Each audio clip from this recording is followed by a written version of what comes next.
Today, we're tackling a really complex set of sources, Yeah, we've got documents, testimony summaries, investigative notes, quite a mix. and they all seem to point towards, well, something intricate. We're going to try and follow the threads. And specifically, the role Selena Gomez might play in it, perhaps completely unknowingly. Right. And the starting point is, it's really weird.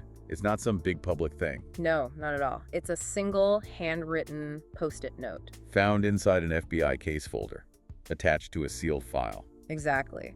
The file was marked Target Gomez, status passive OBS. Passive OBS. Okay. And the note itself. No signature, but the sources say it had a code linked to Diddy's former private intelligence team. Which is under scrutiny itself now, right? Yes. And the note said, "We watched her grow up. She was the prototype." Prototype. Yeah.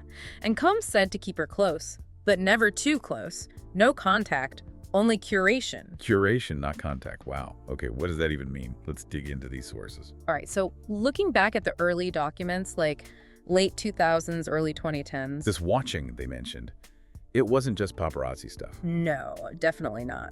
The sources describe really detailed surveillance, almost clinical. Like what? Flagged hotel check-ins, archive rehearsal footage.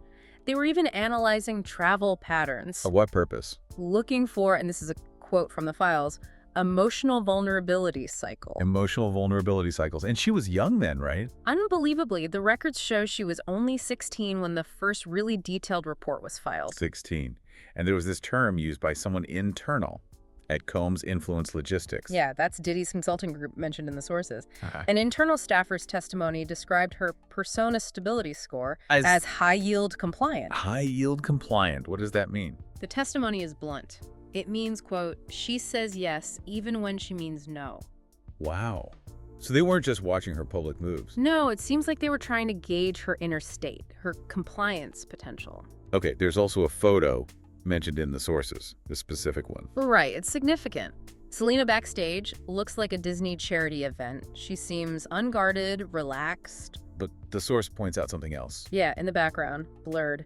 There's a man identified as an auditor for Pulse Events And Pulse Events is linked to to the Scout Sync network, according to these documents. ScoutSync. I've heard that name. Event logistics, right? Crowd management. Usually, yes. Yeah. But the sources say here it was adapted for surveillance. Okay, and the timing is key. Crucial. This was years before Scout Sync got attention for things like, the Eras tour. So this photo of Selena, Represents the first confirmed case the sources could trace this network back to these specific operations. She was the first subject they tracked this way. so it wasn't just watching, it was data collection, analysis from when she was just a kid. And framing her not as a celeb, but as a subject, studying those vulnerability cycles. There's testimony from a former publicist too, right? From around 2012. Yes, included in the sources. They attended a roundtable Diddy hosted about influence strategies. And Selena's name came up. It did, but not for her talent or her brand. For what then? Explicitly as the prototype. The prototype. There's that word again. Yeah. A prototype for, and this is a quote, psychological malleability. Psychological malleability. So they weren't trying to sign her or manage her. The testimony says no. The goal was to study her, to see how far someone could be pushed. Test thresholds without breaking. Is that the phrase? That's the one. With the aim to, quote, build future assets based on her arc. Her journey was the template. Okay, so fast forward a bit. Around 2014, things shifted. The sources show the surveillance changed after Selena canceled some appearances. Health reasons. Her file was marked differently. Yeah. In flux, pause, observation. But pause didn't mean stop. Apparently not. It meant shifting focus, like onto her social circle. There's an example in the sources, right? A stylist. Yes, a stylist she'd fired previously. After working a Diddy-sponsored event, the stylist somehow got access. Access to what? Selena's digital lookbooks, mood boards, even personal notes. Months later, it wasn't accidental. The system was watching her through her connections. Seems like it. And that original Post-it note we mentioned? Where'd that actually come from? Traced to a folder in a data room in Atlanta, linked to Diddy. A place for industry intercepts, the sources call it. Right, sensitive information storage. And the folder name, What was it? Gomez, long game. Long game. Oof.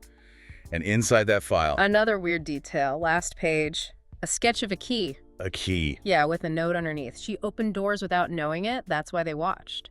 So they saw her as a tool. Her life gave them access somehow. That's the implication, and this connects to the stylist's deposition. The one who got access to the lookbooks. Yeah. She testified about a mistake she made while working for Selena between 2013 and 2017. What did she do?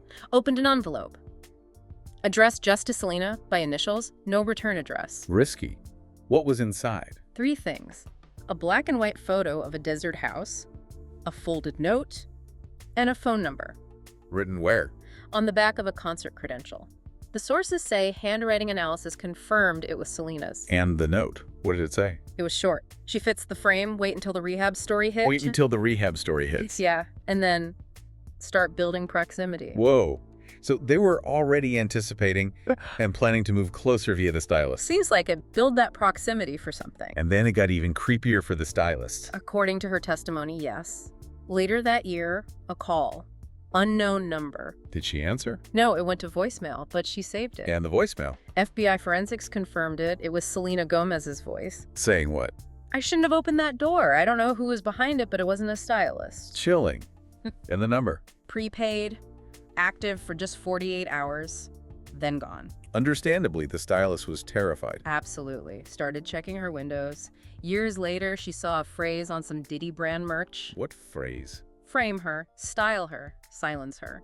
She recognized the pattern from the note she'd opened. Just reinforced the whole terrifying experience. Yeah. Okay, so this links Selena somehow to this plan. And it connects to her public struggles, too. Let's look at 2016. Right. She publicly announced a break, anxiety, lupus, burnout. While that was public, prosecutors found something else in the source documents. What was that? Her name, briefly, in a guest log, at a property in Nevada. Linked to who? A former Combs global wellness consultant. Her stay was logged for just 36 hours. And then Scrubbed, replaced with private label retreat. private label retreat, and this timing matters. Hugely, because on the exact same day that log was altered, What happened? a story ran in the media, planted, the documents say, claiming she was in Tennessee at a women's center. But she wasn't. Never there. She was in Nevada at that facility tied to the network under a wiped entry. Okay, so misdirection. And then there's the makeup artist story, hired around 2015. Yes. She testified she was hired for a project, a prototype lookbook, she was told. For what? Future star grooming programs and the inspiration face they used. Let me guess. Selena Gomez. Bingo. So she was asked to create, like, makeup looks. A detailed face chart, but the annotations were odd. Odd how? Less like makeup notes, more like surveillance data. Things like Give me some examples. cheek fatigue triggers, measure smile width, avoid shimmer, reflects panic, Reflex panic. Wow. eyes, track dilation versus scripted flirt cues. Scripted flirt cues. Okay, this is getting very specific. And the heading that disturbed her the most, ideal expression hollow. Ideal expression, hollow. What did she make of that? Didn't fully click until 2 years later. She saw the same chart again, Where? in a branding deck. From Combs, labeled emotional projection control verified via Gomez. Verified via Gomez. So they saw her emotional state as data, something they could verify and control. That's when the makeup artist had that awful realization. Her words were, What did she say? I realized I wasn't glam for a shoot. I was reverse engineering her. Reverse engineering her emotion. They were trying to bottle the way she breaks and teach other girls to do it on cue. Bottle the way she breaks. That's deeply disturbing. So her vulnerability wasn't just studied, it was seen as an asset. A reproducible asset, it seems. Something they could map and replicate. And there's evidence they actually tried to replicate it. The sources point to it. A studio lease for that period linked to a Pulse Events dummy corp In the call sheet, had an entry, Gomez mock-up. mock-up, and instructions for the people involved. Very specific. All subjects must be under 5'7", no eye contact. Do not address subject as Selena. Dehumanizing. Then there was video evidence recovered. A 14-second clip from a Combs Productions drive. Very disturbing. What does this show? A young woman, clearly not Selena, wearing a wig, red lipstick. She's told to smile. She just breaks down, crying instantly. And the file name. Hollow 153, final move. Hollow, like the face chart. Exactly. The video was timestamped a week after that chart was signed. Her expression. perfect match for ideal expression hollow. And the makeup artist said something about why crying mattered. Yeah, she was told, bluntly, because pain sells and no one sells it like her. So they saw her pain as marketable and teachable. This wasn't just a one-off either. There was a RAID storage unit. Like to what? Combs Global's Artist Wellness Program, which the sources describe as a front. Yeah, me feel. Drives. One had a hidden directory, patient profiles, retention tests. Patient profiles. And inside that. A file labeled SG Alt-03 Compliant SG Selena Gomez. But it wasn't her. No, the sources are clear. It was for patient SG00003, an 18-year-old, height 5'5", Matching Selena's build. 98% match, the file says, assessed as emotionally programmable. Emotionally programmable. What was her presenting issue? Stated she lacks awareness of prototype origin. Believed her talent pipeline was organic. Meaning she thought her career path was real, not manufactured. Exactly. And the treatment goal listed, it's pure jargon, but terrifying. What was it? Full feed-you transformation into passable substitute speech rhythm breakpoint mimicry. Okay, break that down. Basically, train her to mimic Selena's voice, her speech patterns, her emotional reactions, so precisely she could pass for her. Pass for her. Wow. The file had emotion response tests, rewrites of Selena's actual interviews. In a handwritten note? At the bottom, nearly ready, just needs to cry on cue. Cry on cue. Just like the test clip. One person testified about this file, summarized the aim simply. Which was? Not just cloning an image, but replacing her narrative so the audience couldn't tell who was real. Replacing her narrative. Okay, this connects to someone found later, this Blair. Yes. Years later, 2022, a girl in an outpatient rehab in Nevada, no ID, just Blair on her robe. How did she get there? Admitted under contract. Signed by a media firm linked back to Diddy's shell companies, per the sources. And her behavior was notable. Staff testified, yeah. Spoke in short, rehearsed sentences. Smiled exactly like Selena. Especially when? When sad or distressed. That specific, poignant smile. And she sang something. Just one song under her breath, Love You Like a Love Song. But she changed the last line. To what? I forget you every time. I forget you every time. And the FBI analyzed her. Behavioral team did. Found over 90% match to Selena's mannerisms from 2013-2014 interviews. Including things Selena only said privately. Exactly, off-camera stuff. When they asked Blair how she knew these phrases, She said. from the flashcards. Flashcards. Listed in her file under training material, Gomez Psych Imprint. Psych imprint. And the file had instructions for the staff there. Chilling instructions. If she breaks, pull the footage. If she resists, say she's unstable. If she remembers, say she's dramatic. Blame her if the programming failed. Essentially. And maybe the most telling line, if anyone asks, she's just another fan. Just another fan. Disposable. When Blair was moved to federal protection, she made a request. Quietly. To meet Selena. Yes. Not to blame her, she said. She wanted to tell her. What? You didn't mean to make me, but they built me off your pain. Bet me off your pain. Underscores that the replication was based on studying her genuine reactions. Then comes the flight manifest. October 3rd, 2018, called Bombshell Evidence and Sources. Why? What did it show? Departure from Vinoy's LA destination, unknown, internally listed. Passengers. Gomez S., another name redacted, and a third listed only as AG. AG. Any idea who? The prosecution hinted strongly, sources note, it might be Ariana Grande. Wow. Okay. And the plane. Tail number Pulse 7B, linked to a Combs travel entity, later shut down for false records. So this flight wasn't public knowledge. No. For years, people assumed Selena took time off, then for health, maybe rehab. This manifest changes that narrative. Puts her on a private flight tied to this whole system. And her friend's testimony supports she left, strangely. Subpoenaed testimony. What did the friend say? Found a note from Selena. Just 5 words. Don't answer. Don't come looking. And on the back. A boarding pass stub for Pulse 7B. She knew it wasn't a normal departure. Seems like it. And investigators found something on an iPad left on that jet. What was it? A voice memo. 14 minutes long, Selena's voice. How does she sound? Sources describe it as cracked, controlled, not panicked, but resigned. And what did she say? Any key parts? She says, I thought this was recovery, but I think it's something else. She suspected it wasn't just about health. Yeah. She mentions a list they showed her. I don't know the other girls, but they all look kinda like me. She saw other potential mimics or subjects. Seems so. And then, after a pause, this really poignant line. What is it? They said, I'm the center. Not because I'm strong, but because I cracked first. Because I cracked first. So she understood, on some level, they were using her vulnerability as the template. It confirms her awareness that she was being studied because of how she responded to pressure. And the flight itself. Mm-hmm. Did investigators find out where it went? No public flight plan. Internal log just said midpoint facility, NV, Nevada again. And AG being listed. Potentially 2 huge stars on this flight connected to a, what did the sources call it? A grooming pipeline. That's the term used repeatedly in the documents, yes. Did Selena return on that jet? No. The jet came back 3 days later. Her luggage was on it, but she wasn't. Where did she surface? Her iCloud pinged later from a different state entirely. So she got off somewhere else, and her first public appearance after this gap.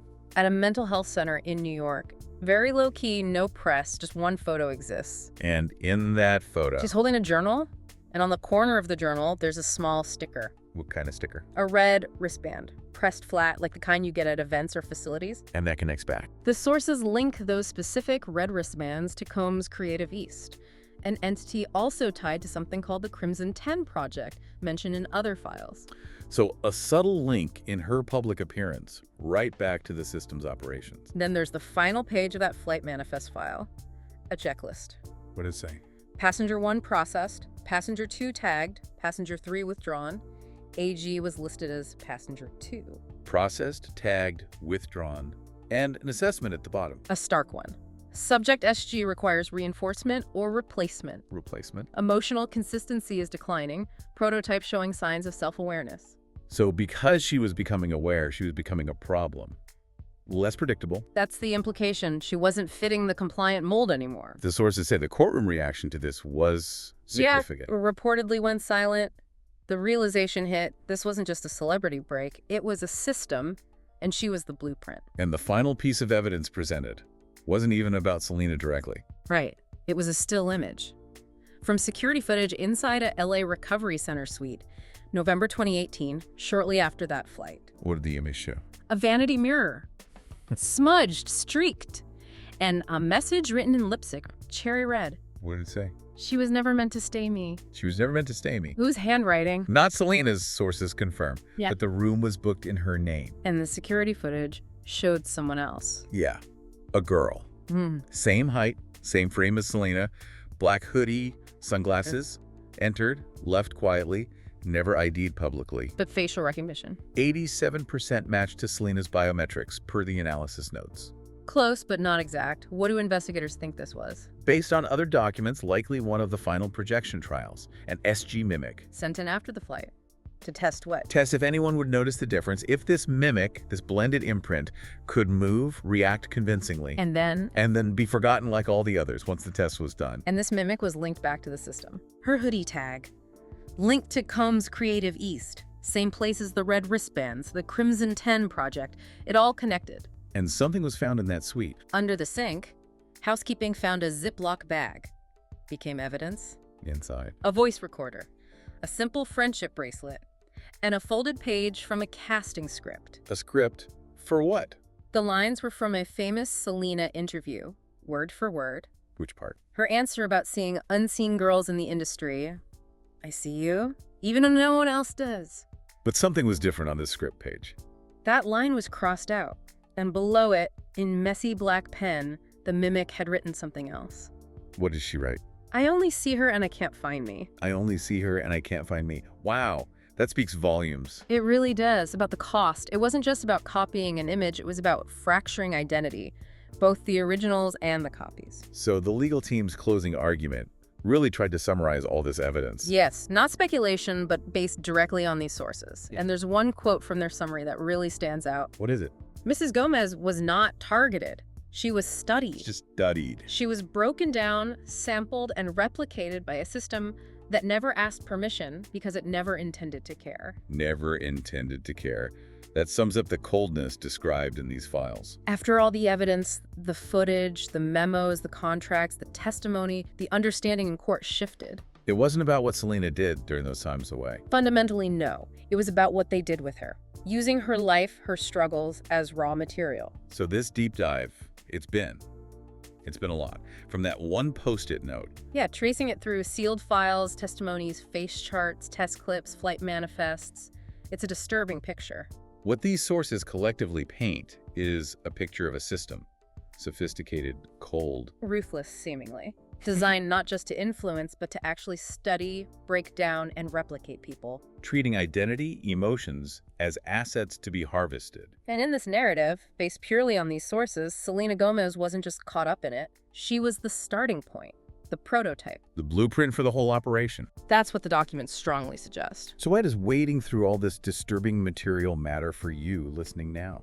Because I think it pulls back a curtain on a potential reality operating just beneath the surface. A system that treats human identity and emotion not as inherent, but as resources. Resources to be harvested, replicated, for purposes we can only guess at from these files.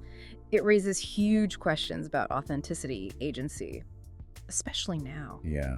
And think about that final image the sources leave us with, that mimic. The girl in the hoodie, leaving the suite, boarding a bus alone, humming that song with the changed line. Fading away. The sources called her the prototype, not the star. So what happens to these prototypes when the formula is perfected? When they aren't needed anymore? What does it really mean when a system can build an identity literally off someone else's documented pain? That's the question these sources leave hanging in the air, a deeply unsettling one.